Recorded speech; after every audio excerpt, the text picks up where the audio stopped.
The Barnett Street Police in Montego Bay, St. James, have commenced a probe into the death of a woman who was discovered with a stab wound along a section of Jimmy Cliff Boulevard on Friday morning.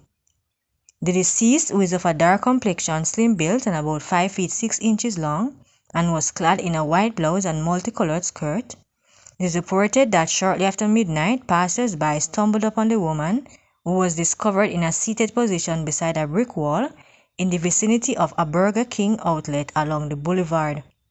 The police were summoned, and upon arrival, it was discovered that she had what appeared to be a stab wound to her back. She was rushed to the Cornwall Regional Hospital, where she was pronounced dead.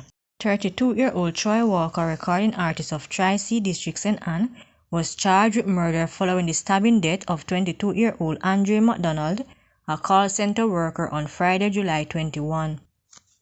Reports from the Brownstown police are that about 12:20 a.m., both men were at a function in their community when an argument developed between them. During the altercation, Walker used a pair of scissors to stab McDonald.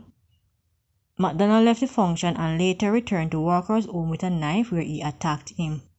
A tussle ensued, citizens intervened, and the now deceased man was seen lying on his back in a pool of blood. He was taken to hospital, where he was pronounced dead.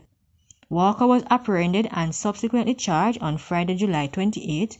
After an answer session and an identification parade, his court date is being finalized.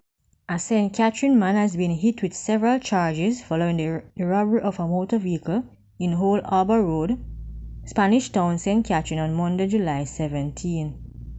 The accused is 27-year-old Canute Mackenzie, a construction worker of Aluminum Way, Mineral Heights, Clarendon.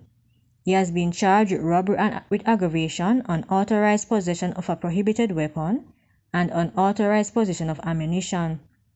Reports are that about 9:45 a.m., a man parked his car at his workplace when armed men drove up in a gray Nissan Tiida motor car and approached him. Mackenzie allegedly pointed a gun at the man and robbed him of his motor car before escaping. The matter was reported to the police, and swift action by the lawmen led to the motor car being intercepted along the Bogwalk bypass.